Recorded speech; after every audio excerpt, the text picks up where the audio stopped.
Decimal place value.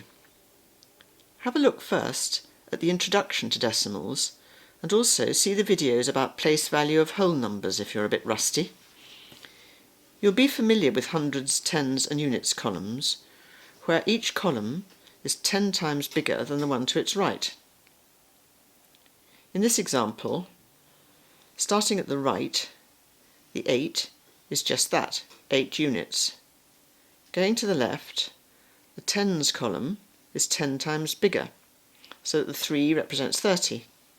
And the hundreds column is 10 times bigger than the tens column, so that the 4 represents 400.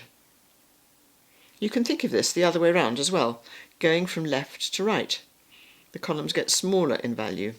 They have 1/10 the value of the column to their left.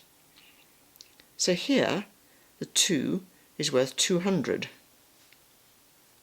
One column to the right, the figure 2, is now worth 1/10 of that. That is 20. One more column to the right, and the figure 2 is now worth 1/10 of 20, so it's worth just 2.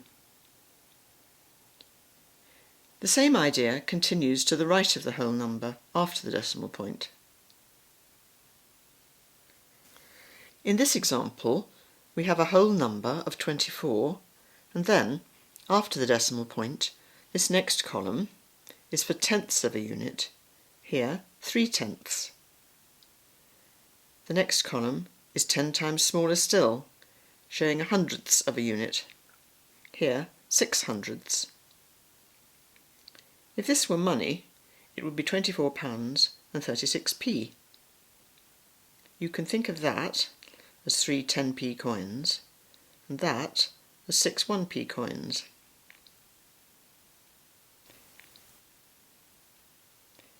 The third column to the right of the decimal point is 10 times smaller again, and represents thousandths, as shown in this diagram.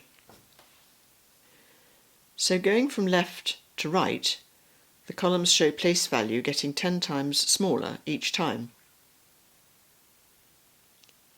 Similarly, going in the other direction, from right to left, the columns get 10 times bigger each time. So the decimal point itself shows where the whole numbers end and the small extra parts of the number begin.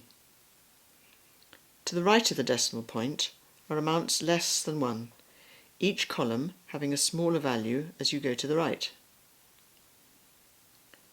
Notice that when you say decimals, the figures after the decimal point are just said as separate digits. For example, 26.735, 405.19 or 91.608.